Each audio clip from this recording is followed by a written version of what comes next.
Hi, everyone, and welcome to the Wise Body Podcast, where we talk about eating disorder recovery and all things body. I'm your host, Dr. Sarah Hughes.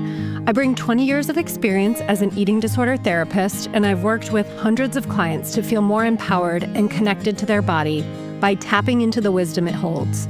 I'm so excited to keep learning with you as we navigate the windy path that is recovery. So let's get started. Hi, and welcome to The Wise Body. I'm Dr. Sarah Hughes. Today, I thought I would come on and talk about 5 signs your eating disorder is ruining your relationship. Another way to think about this topic might be 5 signs you have an eating disorder or disordered eating. But sometimes we might not recognize these signs within ourselves, and those in our close circle or our partners might recognize these signs before we even do. So I wanted to go through 5 of them to keep with the WISE 5 takeaways. And of course, please know that this is not an exhaustive list, but these are just some signs that I talk about with my clients.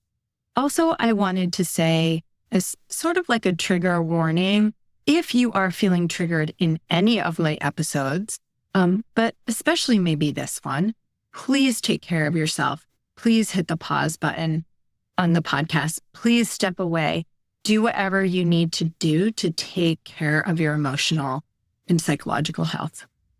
So with that said, the first one that I often talk with clients about is this idea of eating disorder being a secret, like their very own secret. Some of my clients even think about their eating disorder almost as if its own relationship. And actually, maybe your partner has felt on some level jealous in a way of the relationship that you have with your eating disorder, that the eating disorder is prioritized over the relationship with your partner, almost kind of like an affair, because there might be some level of, I'm saying secrecy, but maybe like not being completely truthful about behaviors, which of course sustains the eating disorder. When the eating disorder is in the dark, when it's not exposed, it continues, it's sustained. And that is exactly what the eating disorder wants you to do. Also, it may be comparable to, and this is why I started with a trigger warning, because sometimes an eating disorder can be compared to being in an abusive relationship. And you might even see some similarities that you would with the eating disorder in an abusive relationship. The eating disorder maps very closely onto like the cycle of abuse, those signs that you would see in an abusive relationship. Being secretive, minimizing, or lying or hiding things, right? So some examples are if you are eating in secret, maybe that comes in the form of taking food up to your room, hiding wrappers, hiding containers, throwing them out in the garbage before your partner comes home, or conversely, lying that you've eaten, saying things like, oh, I had a big lunch. I'm not going to eat dinner tonight, but you go ahead. Or lying about other behaviors. So it might not be just restricting or overeating, but maybe lying about purging. I've talked with clients about hiding bags of vomit or secretly using a bathroom after meals or giving an excuse why you are using the bathroom after a meal. So sometimes if your partner knows about purging, but you make up some reason why you're using the bathroom so that you can hide that you are purging. Maybe it's like, my hands are sticky, or I need to go blow my nose, something like that. And sometimes partners might question. Sometimes partners might not, or might want to give you the benefit of the doubt and want to trust you.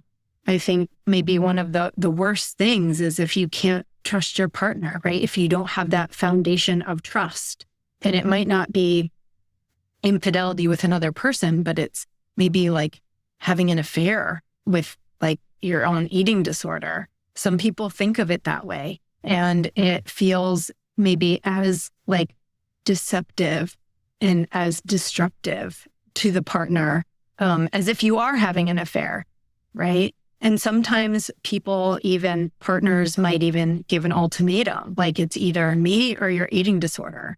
And sometimes that gets people in the door to treatment. I'm not saying that's the greatest way to begin treatment is sort of doing it for someone else. But if it gets your foot in the door because your relationship is that important to you, and it gets you, challenging your eating disorder and thinking about your eating disorder, then, maybe that's the first step, kind of your partner sort of pushing you, mandating you, almost like an ultimatum, if you will, that sort of gets you into treatment. But hopefully that's not why you stay in treatment, right? Hopefully it becomes about you and wanting to change and not want to live with your eating disorder anymore. That would be ideal, right? Another point, the second point I want to make is maybe you start skipping social events, or you might decline invitations because food's going to be there. And if you think about it, like food is a big part of social events, right? Birthday parties, weddings, funerals, any kind of casual get together with friends. And if you go to these events with your partner, or you get invited to things, family events or dinners that friends might want to invite you over to, and you're, repeatedly declining them, that might be a sign to your partner that like, hey, something's up. We haven't seen our friends in a long time. And it might not be something that's like very glaring at first, that, oh, my partner isn't coming, the person with the eating disorder, they don't want to come to this event because there's food there. That might not come to mind initially, especially if the eating disorder is so well hidden. But food is often a very central piece to a gathering, and it can be really uncomfortable for someone with an eating disorder. That person might not want people to see them eating. They might feel really self-conscious about what they're eating, about how much they're eating, what they're choosing to eat. They might feel like other people are judging them. And so they decline the invitation altogether to avoid that. Another reason why someone might decline an invitation in which food is a part, if they're not making the food. So if someone gets really anxious about, well, I don't know how they're preparing this food. I don't know how much of this or that is in the food, and I feel really uncomfortable. Also, that happens when you go out to restaurants, right? When someone else is preparing your food, if anybody else is preparing your food other than you, or maybe you do trust your partner because you can watch them, that might be a sign that there's a problem. I've met many clients who feel really uncomfortable in thinking that people are just like watching them like a hawk, like what they're eating, that they can even like hear them chewing, just like this very high level of self-consciousness around food and eating, that they're judging like, oh, I chose this thing, and with this body, I shouldn't be eating this thing, right? So like their eating disorder is saying like, you shouldn't have this thing, and other people are judging you, and so you really shouldn't. Even though like people might not be thinking that at all. And if they are, that's not fair, and it's none of their business what you're eating and what you're choosing to eat. That is, the goal really is food freedom, to be able to eat whatever you want and not judge yourself for it. That's another topic for another day. The third point I wanted to make today, or third sign, is, it's a little related to the second one, but it's a slightly different, is if you skip social events or invitations so that you can work out, but that you are saying that you're doing that in the name of health. So that working out is excused because it's seen as healthy.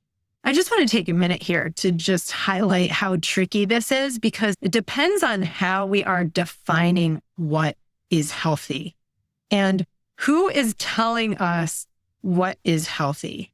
An eating disorder likes to say it's healthy and good for you, so you keep doing it. But think about your own definition of health. And maybe that's changed over time as the eating disorder becomes more prominent. So sometimes your intentions begin as being good. And in general, you really value your health and it's a good thing. But that can quickly become the opposite when your definition of health gets mixed up in the eating disorder. So again, think about where you're getting your information from in terms of what is considered healthy to you. Is it the internet? Is it TikTok? Is it a diet?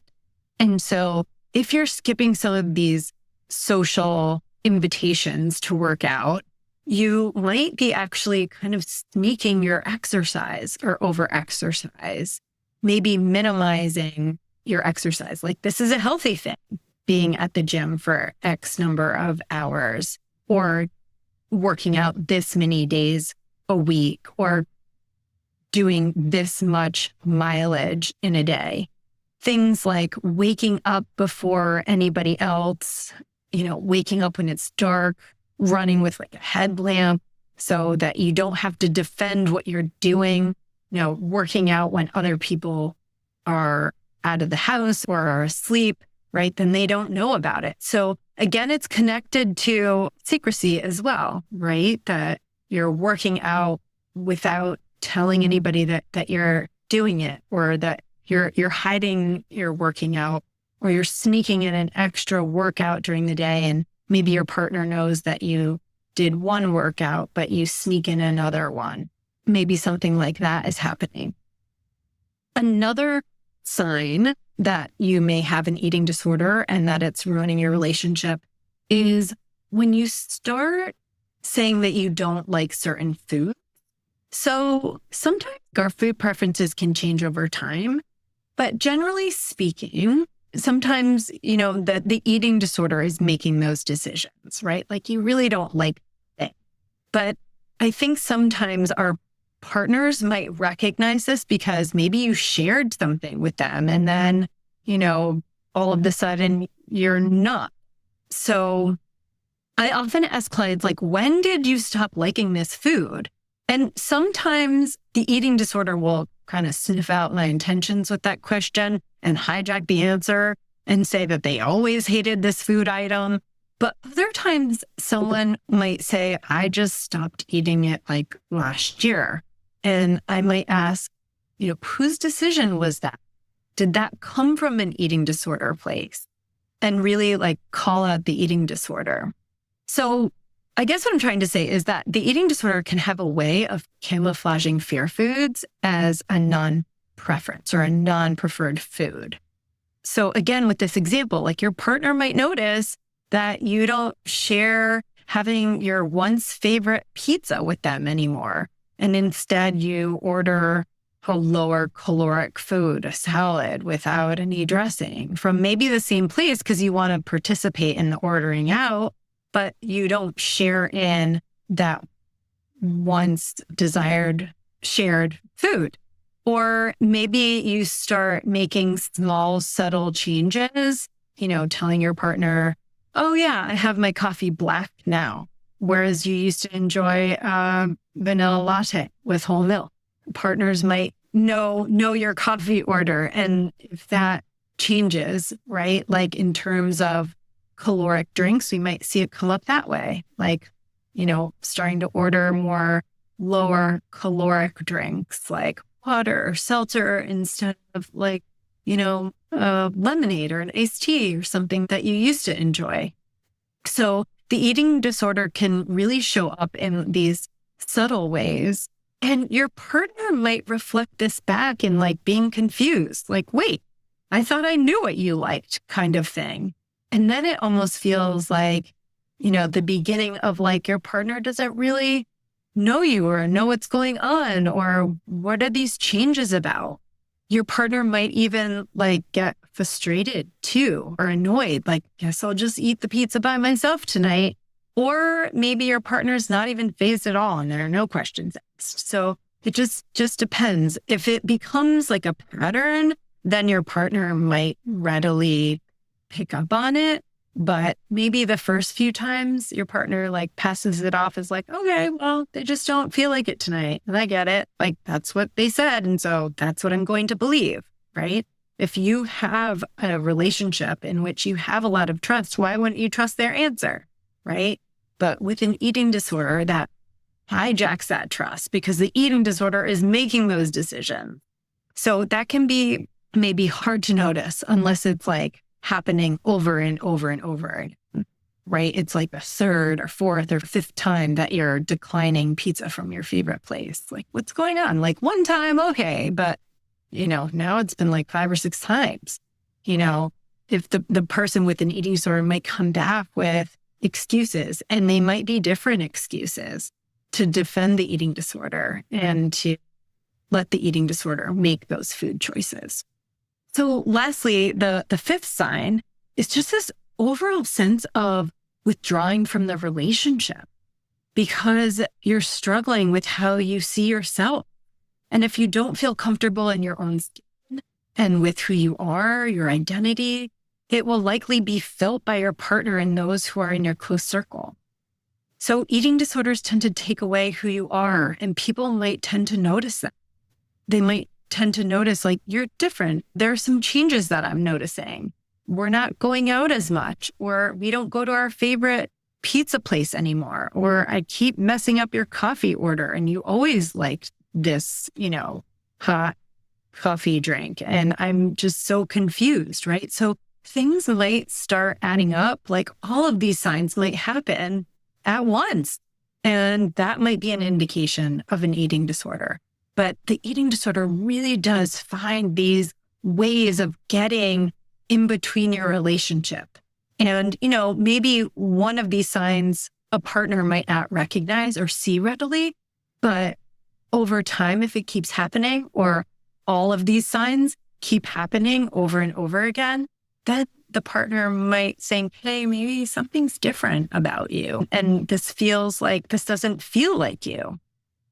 And when someone is in recovery, I just want to say, I think I said this on a previous episode, which when someone's in recovery, it really is such a gift to see them come back to life. An eating disorder has this way of taking away who you are. And when you're in recovery and when you have food freedom and when you are eating adequately, you can come back to yourself. Your personality comes back. Your humor comes back. The things that we like without being dictated by the tyranny of an eating disorder, all of those things come back. And it is really such a beautiful thing. And so I often hear partners of clients with eating disorders say, like, I don't know this person anymore. They've totally changed.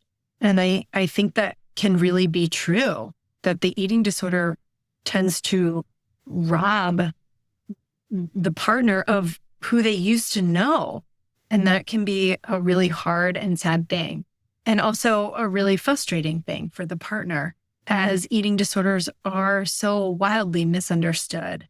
But hopefully there is a lot of love and patience and empathy and compassion, and that helps guide the repair.